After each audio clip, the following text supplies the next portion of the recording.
सामने झुकना पड़ता है। देखने में लगती है स्त्री कमजोर है, कमजोर नहीं है, वो झुकना जानती है, मान लेगी, लेकिन हाँ अकड़ेगी। जहां जहां अकड़ा है वहां विनाश है, अकड़ना विनाश है।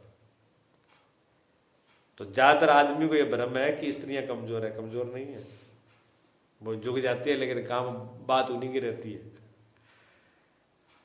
वो झुके भी जीत जाती है। ये हमारा भ्रम ही है एक, कि हम झुक जाएंगे तो छोटा हो जाएंगे। नहीं, झुकने वाला हमेशा ही बड़ा होता है।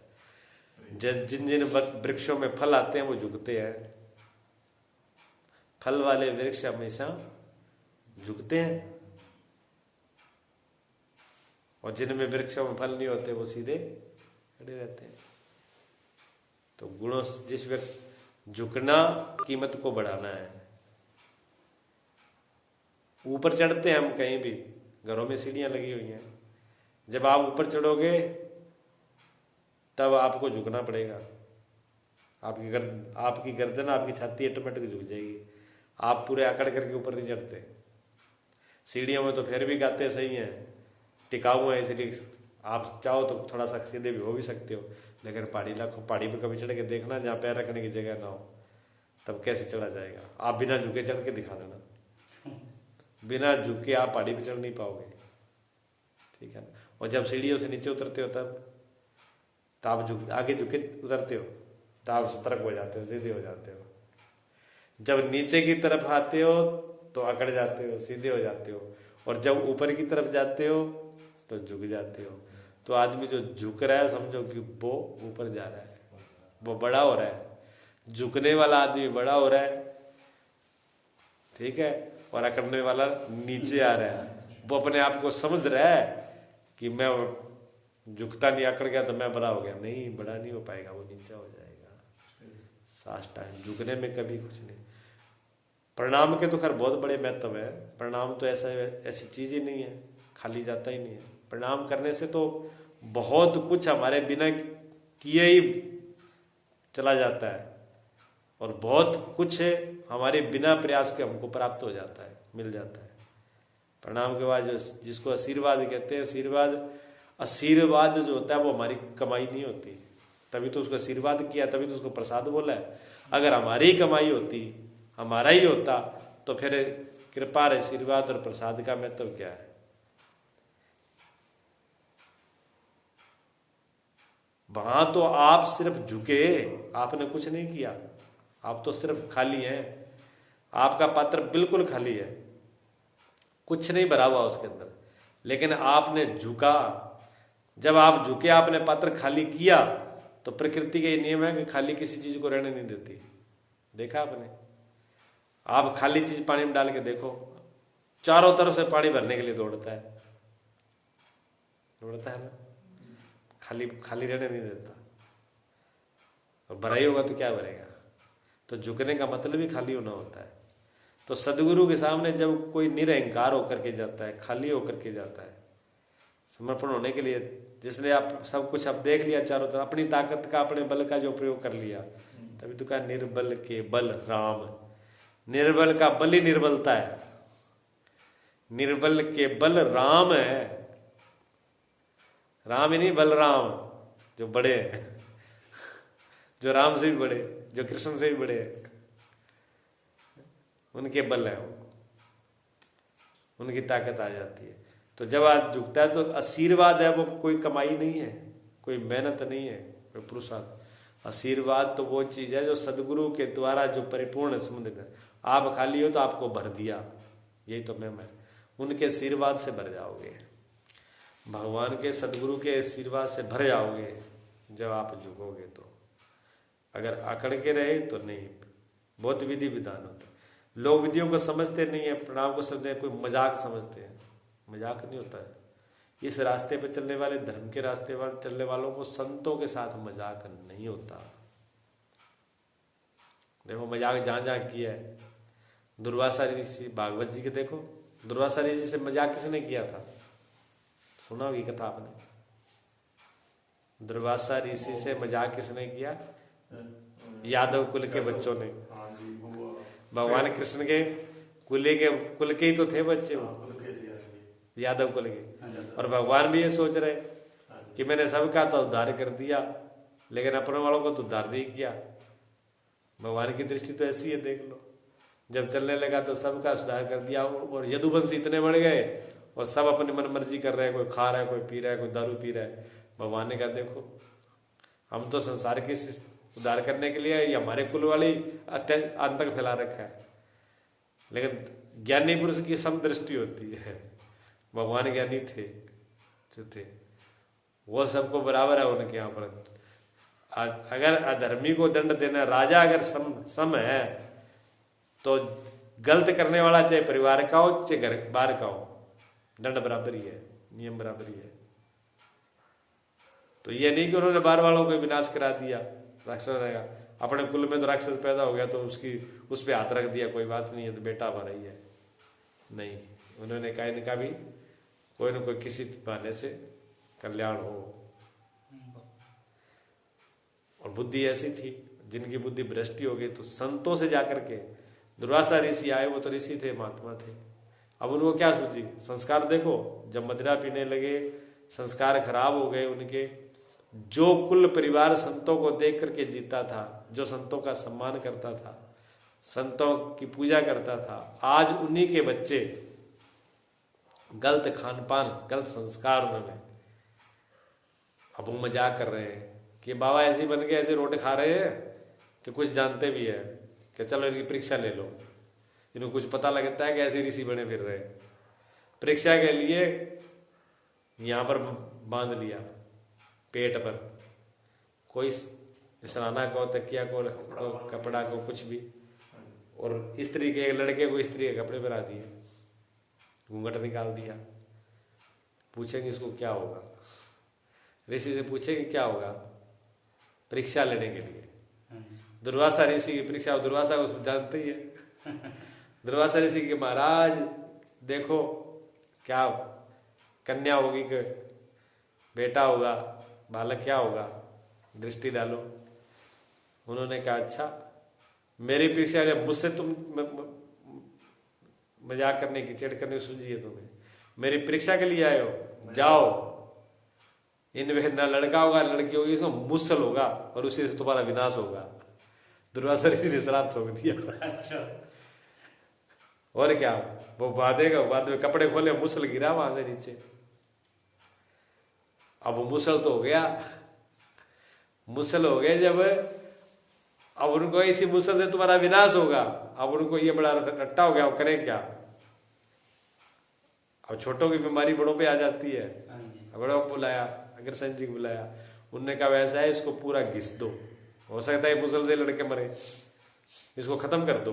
उन्होंने पत्थर पर, अब इतने थे, कमी तो थी नहीं वहां, दवा घिस घिस के पूरा घिस दिया। इतनी छोटी सी रहेगी समुद्र में, घिसने के बाद कितना घिसो, थोड़ी सी बची जाती है, छोटी इतनी घिस के रहेगी, वो है तिखी होगी, उसको तो फेंक दिया समुद्र में।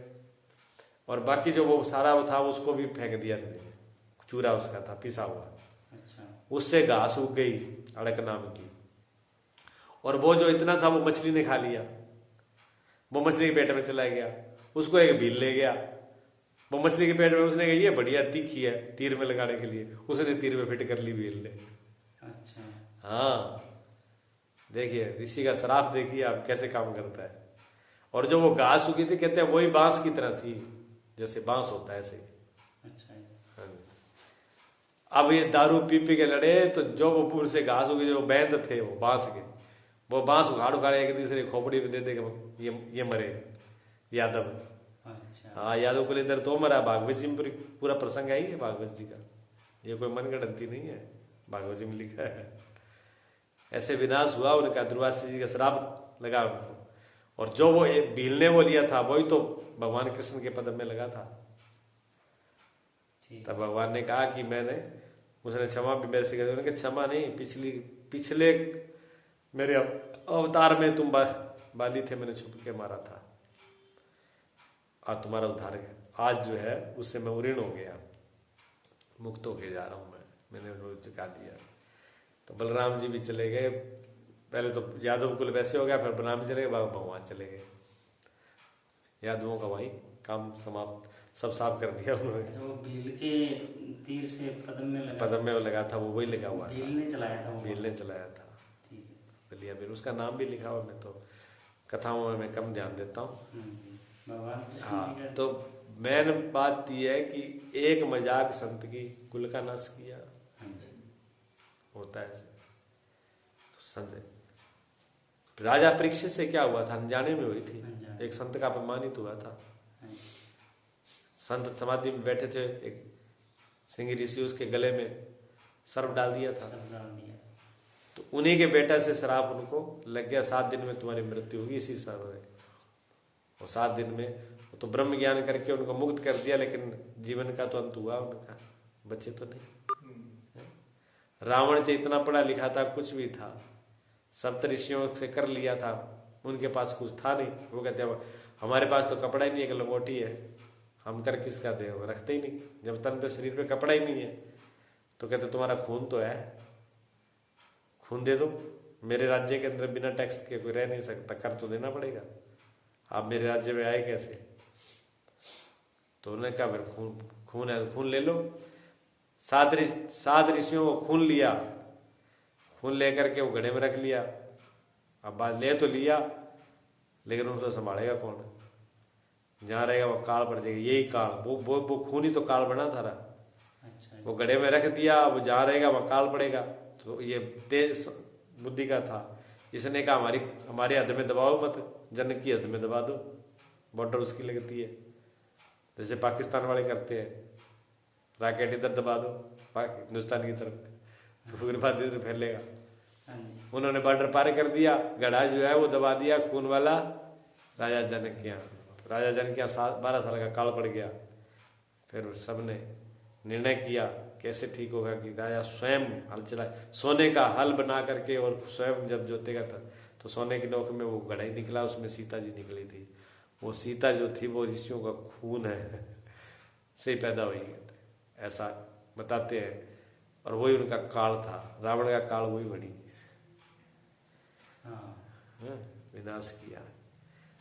जिन्होंने संतों का, ब्राह्मणों का अपमान किया, उनका विनाश हुआ। संत के सामने जाओ, खिलवाड़ के साथ नहीं। मस्ती मजाक की बातें होती, वो एक अलग बात होती है, लेकिन सभ्यता विधि, जिसको नियम का है, विधि का है, तो कहते हैं अपने विधि को किसी का अपमान नहीं करना चाहिए। कई लोग पूछते भी हैं, कई लोग पूछते हैं, पूछने का ढंग उनका बड़ा बेहुदा होता है, बेहुदा होता है। फिर जब उनको उत्तर दें कि ये कोई पूछने का ढंग है, पूछने का तरीका होना चाहिए, तो फिर आगे उनका जवाब क्या होता है कि जब तक हम छेड़ा का ना तब तक बात शुरू किया होगी। वो छेड़ने का मतलब समझते हो, छेड़ने वाला जूता पड़ते हैं, जब छेड़ोगे तो जूते के लिए भी तैयार हो ना, फिर छेड़ने के बाद तो जूता आना है सीधा। प्रश्न करने का तरीका है, बोलने का तरीका है, ये बता रहे हैं विधि पूर्वक। सदगुरु के शरण में जाओ, अब विधि पूर्वक जाइएगा, आपके अंदर समझ हो, विधि हो। अब चाहते तो बहुत कुछ है हमें, लेकिन अकल अपने में है ही नहीं। एक व्यक्ति जो है गांव के बाहर फकीर बैठा हुआ था, अब बिना समझ के, बिना विवेक के तो कुछ निर्णय होता नहीं। बैठा था तो उन्होंने कहा कि महाराज कहा कि मुझे गुरु की बड़ी तलाश है, गुरु की मुझे बड़ी तलाश है, मुझे कोई ऐसा सदगुरु मिल जाए, कोई आप बताओ मुझे जिसमें ऐसे ऐसे गुरु को मैं देख के पहचान जाऊं कि ये सदगुरु है, मिल जाए। ठीक है, और फकीर ने कहा ठीक है, अगर आपको गुरु है तो हम बता देते हैं कि जो बिल्कुल एक ज्यादा आडंबर ना हो, भीड़ भाड़ भी ना हो, और एक पेड़ के नीचे चौतरे पे आराम से बैठा हो, ठीक है, सीधा और बिल्कुल साधारण सिंपल, ऊपर से देखने में लगे ही नहीं कि गुरु है, जिसके बाद ज्ञान भक्ति, जिसके बाद बैठ के आपको शांति मिले, ज्ञान मिले न मिले। तो ऊपर से तुम्हें बता देता हूँ, अंदर से तो क्या है वो तो तुम जान ही नहीं पड़ेगा, लेकिन ऊपर से ये लक्षण, अगर ऐसा कोई मिल जाए तो तू सिर झुका देना, तो समझ लेना तेरे को गुरु मिल गए। ठीक है, अब वो निकला वहां से। अब वो सब जगह जाए, बड़े बड़े आश्रम, बड़े बड़े आश्रमों में तो गद्दी पे बैठा है, कोई कहीं बैठा है, कोई कहीं बैठा है। ऐसा नहीं कि वहां भी संत नहीं है, लेकिन ऊपर से हो सकता है सोने के सिंहासन पर भी फकीर हो सकता है, कोई बड़ी बात नहीं। लेकिन उसके लिए उनको समझा दिया जैसी उसकी बुद्धि थी कुछ लक्षण ऊपर से बता दिए, हाँ जी, क्यों वो चाहिए ऐसा रहा था, उसकी समझ इतनी थी। अब वो खोजता रहा भाई, यहाँ भी नहीं, यहाँ भी जो लक्षण उन्होंने बताए थे वो कहीं में नहीं मिले। और कितने साल बीते, 25 साल। 25 साल वो धक्के खाता रहा, 25 साल धक्के खा, कई तीर्थों में गया, कई संतों के पास गया, कई सत्संगें सुनी, कई स्मरण किए, सेवा की। ऐसे करते करते करते करते वो 25 साल बाद उसने कहा गुरु तो नहीं मिलेंगे, चलो घर वापस अपने गाँव घर ही चलते हैं। और तो सब कुछ मिल गया पर सदगुरु मिले नहीं। जब लौट के अपने गांव में आया तो उन्होंने कहा चलो जिस उन फकीर से मिल गए उन तो मिल के चले। जैसे वहां देखता है और देख करके वहां खड़ा हो जाता है, पेड़ के नीचे बैठे हुए हैं, कोई भीड़ भाड़ नहीं, अकेले बैठे हैं, बिल्कुल साधारण से, ऊपर देखने में कुछ भी नहीं लग रहा। जितने लक्षण बताए थे वो सारे उस फकीर में थे। उसने माथा ठोक लिया, उसने कहा कि गुरुजी आपने पहले क्यों नहीं बताया, इतने साल में 25 साल से धक्का खा रहा हूं। ये पेड़ अब बाद में, चौतरा भी बाद में, ये जब मैं आया था ये थे, ये चौतरा था, ये पेड़ था, ये सब कुछ था। उन फकीर ने कहा बेटा ये सब कुछ वैसे ही था जैसा अब है, उस टाइम भी वैसे ही था, पर तेरे पास आंख नहीं थी, तेरे को बता तो सब कुछ दिया था। इतने धक्के खाने के बाद तुझे दिखा हुआ गुरु कौन है। गुरु तो पास में बैठे हुए हैं। अगर हमारे पास आंख नहीं है, विवेक नहीं है, तो हम सदगुरु को नहीं समझ पाएंगे, गुरुओं को नहीं समझ पाएंगे। हाँ, फूटी आंख विवेक की, जिनके विवेक की आंख फूटी हो उसको कहां तक समझाया जाए, क्या दिखेगा उसको, विवेक है ही नहीं, क्या दिखेगा उसको, सदगुरु नहीं दिखेगा, वो कुछ और अपना अर्थ निकाल लेगा। कहाँ है संत, कहाँ है गुरु, अरे कहाँ गुरु कहाँ संत है, तेरे पास देखने की आंख है। कहते परमात्मा कहाँ है, किसने परमात्मा देखा है, परमात्मा सब जगह, जिनके पास थी आंखें उन्होंने सब जगह देखा। तेरे पास आंख है, अगर तेरे पास दृष्टि होगी, आंख होगी तो देख, मिलेगा नहीं, देख मिलेगा, सामने ही खड़ा है। तुलसीदास जी कहते हैं सन्मुख है सूझे नहीं, यूं नर कहिए अंध। सन्मुख कहते हैं सामने है और फिर भी नहीं दिखता। वस्तु सामने और दिखे नहीं तो दोष वस्तु का है या आंख का है, आंख का ही है कि चीज सामने दिखे नहीं तो आंख की दिक्कत है। तो सन्मुख है सूझे नहीं, यूं नर कहिए अंध, तुलसिया संसार में बया मोतिया बिंद। ये आंखों में मोतिया बिंद है, पर्दा आ गया, ये खुलेगा नहीं है, ये जब तक हटेगा नहीं तब तक दिखेगा नहीं। अगर देखना हो तो पहले अपने आंख की इलाज करवा ले। तो कहते आंख का इलाज कैसे होगा, तो कहते हैं सदगुरु पूरा वैद है, सुरमा है सत्संग। सदगुरु पूरे वैद है और सुरमा है सत्संग। और ज्ञान सलाई जब लगे, ज्ञान की सलाई लगे तब कटे मोतिया बिंद, तब मोतिया बिंद कट जाएगा। सदगुरु जी सुनाते थे, कबीर साहब की वाणी तो सुनाते थे कि ये मोतिया बिंद सदगुरु के पास जाओगे, वैद वही है, वही इलाज होगा। और ऐसे नहीं होगा, सुरमा उनके पास सत्संग का है और सलाई ज्ञान की। रितेन ज्ञानन मुक्ति, रितेन ज्ञानन मुक्ति श्रुति है कि बिना ज्ञान के मुक्ति हो नहीं सकती। और साधन सब है, वो साधन बारी है, दूर के हैं, ध्यान है, कर्म है, सब साधन है, लेकिन दूर के है। डायरेक्ट सीधा साक्षात साधन जो है वो ज्ञान ही है। और वो ज्ञान किसके द्वारा, बिना सदगुरु के मिलेगा नहीं। तो हमको जो भूत चिमड़ गए हैं, जो ये बीमारियां लग गई हैं, इनको झाड़ने वाला, दूर करने वाला सदगुरु ही है। तो उन्होंने कहा साष्टांग नमस्कार, प्रणाम कीजिए, आप अच्छी तरीके से कीजिए, बढ़िया ढंग से कीजिए, ठीक है। और हे भगवान मेरे को ब्रह्म विद्या का उपदेश करो। देखो बोलने का ढंग तरीका होना चाहिए, प्रश्न करने का ढंग होना चाहिए। अब प्रश्न भी कर रहे हैं आड़ू तरीके से, अच्छे शब्दों से हाथ जोड़ करके, हे प्रभु हे भगवान मेरे को ब्रह्म विद्या का उपदेश करो। ऐसे कह के बंद किसको हुए, प्रश्न पूछो, ये बंधन क्या है, किसको होता है, मोक्ष किसको होता है, मोक्ष में कौन मुक्त होता है, कौन छूटता है, बंधा कौन है, अविद्या किसको कहते हैं, अज्ञान किसको कहते हैं, अविद्या में नहीं अज्ञान। और विद्या, विद्या किसको कहते हैं, विद्या में नहीं ज्ञान है। अविद्या मैंने अज्ञान और विद्या मैंने ज्ञान, उसी का चल रहा है। विद्या और ज्ञान इत्यादि प्रश्न पूछने करे, वहां ये जाके नहीं पूछे महाराज जी भैंस दूध को दियो, वो बुद्धि भैंस वाली रहेगी और क्या है। आए तो कटड़ियों चुंगियों को रही, कटड़िए का कपची हो गया महाराज जी जावा खोलने। अब पूछने वाला भी गुरु के पास तो भैंस और कटड़िया के लिए घूम रहे हो, क्या क्या मोक्ष जिस ये जीवन जिसके लिए मिला उसको तो छुड़ा ले, उसका उपाय तो कर ले। भैंस तो भैंस ही रहेगी, पहले अपने आप को तो सुधार लो। लोगों के प्रश्न ऐसे होते हैं, किसी काम के नहीं वो बातें पूछेंगे, राजनीति की बातें शुरू कर देंगे, इधर उधर की बातें शुरू कर देंगे। ये यहाँ रोज पूजा पाठ करने वालों को मैं देखता हूँ, अगर मैं सत्संग नहीं बोलूँ यहाँ पर तो घंटा बैठते हैं। अगर मैं सत्संग नहीं करूँ, पुजारी जी देख लो, पुजारी जी रोज पूजा कर रहे हैं, 35 साल से मंदिर में पूजा कर रहे हैं। अगर ऐसे मैं सत्संग नहीं बोलूँ तो यहाँ बैठ जाएंगे और आप कभी रिकॉर्डिंग करके आपको सुनाऊंगा बातें, देखना। कभी भी उन्होंने भक्ति की, ज्ञान की, जीवन की आज तक प्रश्न नहीं किया, बात नहीं करेंगे।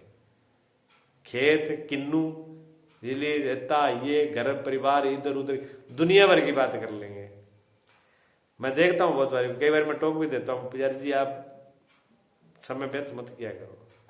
कभी तो प्रसंग अच्छा तब चलता है जब प्रश्न अच्छा हो, जब प्रसंग अच्छा होगा। हाँ, ये हम ये नहीं कहते रोज आप, चलो कई बार घर गृहस्थी की बात भी करनी होती है, कई बार मन की कोई पीड़ा होती है उसको भी रखना होता है, कई बार स्वाभाविक कोई बातें चल जाती है, जैसे मान लो वोटों का दौर चलता हो तो कई बार राजनीति की बात चल जाए, कभी चलना एक अलग बात है, लेकिन रोज ही वो बात करो, रोज वो बात करेंगे तो हमारा जीवन का लेवल कहाँ है, हमारे जीवन का लेवल कहाँ है। हम जैसी रोज बातें कर रहे हैं वही तो लेवल बता रहा है हमें। सही बात है। कभी कभार प्रसंग से कोई बात होना एक वो मान्य नहीं रखती। कोई आदमी कभी कभार मान लो चाय पी ले, कभी पीता नहीं है तो उसको चाय पीने वाला नहीं माना जाएगा। रोज दिन में 10-20 बार पी रहा है तो चाय का प्योर पैकड़ी है, बस उसके बता रहा है स्थिति क्या है। तो एक आदमी जो है जब देखो तब उसकी वही बातें आ रही हैं, तो वो आदमी का लेवल बताता है भी इसका हृदय में यही चिंतन है और वही संस्कार है, वो उसको कहाँ लेके जाएंगे। तो हमारा टाइम कहते हैं संतों का क्षण, अन्न का कण और संतों का क्षण कभी बर्बाद नहीं करना चाहिए। अन्न का कोई कण व्यर्थ नहीं जाना चाहिए और संतों का क्षण कहते हैं समय व्यर्थ में नहीं लेना चाहिए, उसको सार्थक, आप भी सार्थक उनका भी सार्थक। फालतू बातें नहीं करनी चाहिए संतों के पास जाकर। ये शास्त्र कह रहा है, मैं नहीं, ये सिर्फ मेरी मनगढ़ंती बात नहीं है, उन्होंने स्पेशल टिप्पणी लिख करके आप पढ़ के देख सकते हैं। इसमें टिप्पणी जो है 52